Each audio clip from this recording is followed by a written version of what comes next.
Morning coffee, beware. Hey, so this isn't your typical morning coffee video. So I'm sitting here at home, got the truck right there, looking all beautiful as ever, and you know, here's what happened. So Friday afternoon, I picked up a load. Doesn't deliver till Monday afternoon. Delivers here in Springfield. So I went home with it. So I was able to be under a load. So Monday afternoon, I delivered early, and I booked a load not knowing if I could deliver early. So I just booked something for Tuesday. Doesn't pick up till noon today though. Today's Tuesday. And well, so I was able to spend another night at home. So I dropped the trailer, brought the truck back home. Literally just took my CPAP inside, everything else stayed, you know, like my computer and all that.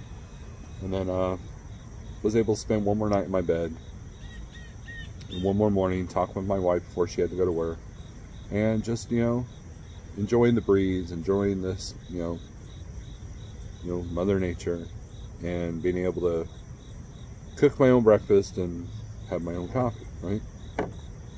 Here's where I'm getting with this. So it would be easy for me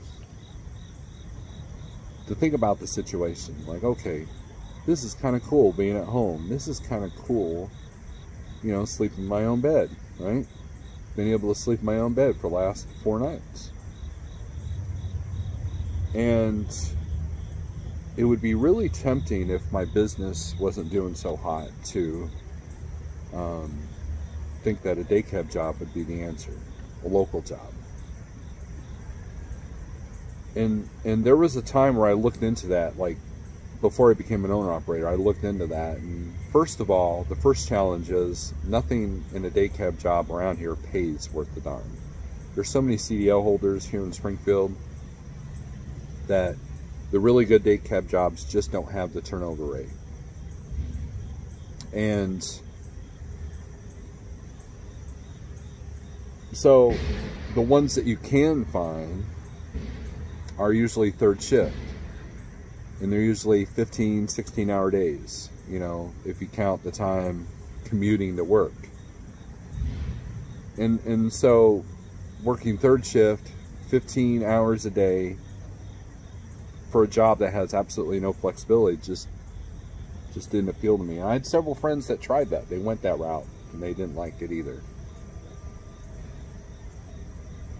And so I used that whole time I'm sitting there, wow, this is kind of nice. This is kind of nice to not have to, you know, just to be at home, just to be home in the morning, to hang out with my wife and kids and enjoy my coffee. And you know, this is what you call freedom. How do we get here? So when you decide you're going to become an owner operator, what's your goal? Some people's goals are money. Other people's goals are to grow, and other people, you know, my goal was for freedom. Because if some emergency happened right now, I wouldn't have to call a boss to disappoint them.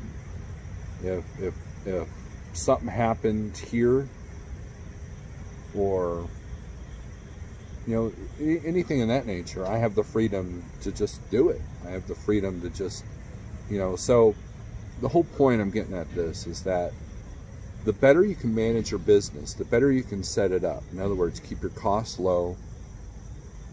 And granted, I am blessed. You know, my wife makes an income, and it's a good income. It's got her health benefits. So that is, but that's how I built my business around, right? I'm not the sole breadwinner. We're not relying on me for health insurance, and that's by design, because if I had to be that guy, if I had to be the sole breadwinner and had to do the health insurance, I would be running a lot different, and to me that wouldn't be freedom. To me that would defeat the purpose of what I do. Making a truck payment is only worth it to me if I can control what's going on. And so when I look at buying a new truck or something like that, I'm like, you know, the math doesn't work, because I don't want to lose this, right? Now, am I becoming rich? No. At the end of the day, it's all about happiness. It's all about being there for your family, and I've got that. It's a struggle to find that balance between money and home time. And there are times when I work, you know, I just got off a 3 weekend in a row, you know, work schedule, and I'm pretty blessed with the work area that I live in, because there's plenty of freight that comes through the area. You know, nine times out of 10 when I come home, I'm under a load.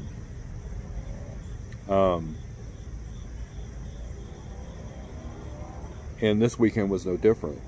And that's beneficial. There's a lot of short haul stuff that I can do around here that makes that worth it as well. Like the load I'm doing today is a short haul. I won't be home tonight, but essentially it will not be a 600-mile drive all day kind of thing.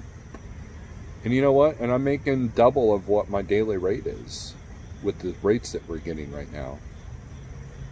The whole point is this, okay? If you're going to take anything from this video, is that there are times when you get home, and if you're burned out, if your business isn't going well, it's really tempting to think that that day off that you have at home is going to be the normal if you were to get a day cab job. And that's really not the case. And it goes back to something that I've said before. The more successful you are at trucking, the more freedom you have.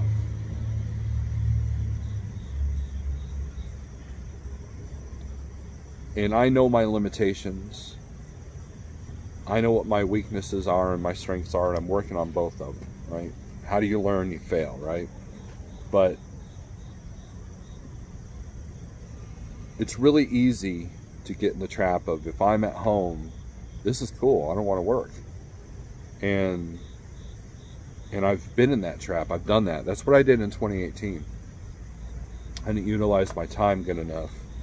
And when rates started to tank, you know, the only thing that kept me afloat was my costs, my operating costs. And then I played catch up the whole time. So with these rates being the way they are, I'm back to, you know, figuring out what I need to do and all that.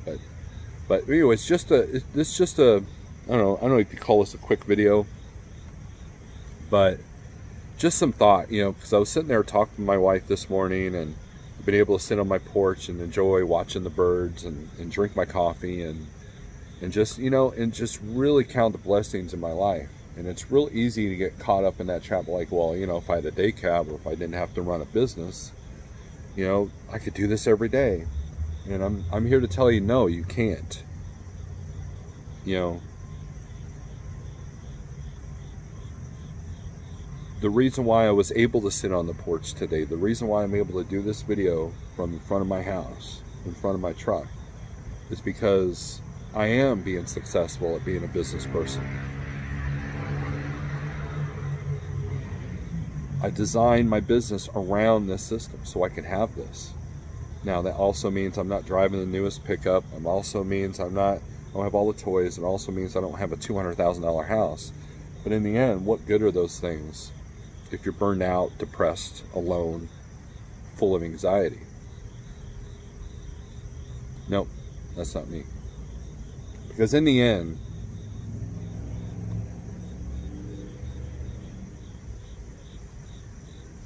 when you're on your deathbed, none of those things will matter. All it's going to matter to you is the people that you love around you. To me, that would be a true personal hell if you know, if I died alone and hated. You know what I mean? And with the state of the world today and all the anger and misery that's out there right now, the little peaceful moments seems to be the most valuable to me. I mean, think about where I work. You know, why does Jeff do what he does? You know, he worked his butt off, created a solid company. Now he's at home, but he still does a lot of work at home. But he still has more freedom than, say, somebody making the same amount driving a truck. So, anyways, just a few thoughts. If you like this video, hit the thumbs up. If you hate it, hit the thumbs down twice. Hit it twice with the same account. They'll be cheating with them troll accounts, right? Or do, I don't care. Anyways, I may not be the smartest person. I may not be the hardest working person. But there's a few things that I have figured out. And only answers come to you when you lie still and you take emotion out of the equation. What does the silence tell you?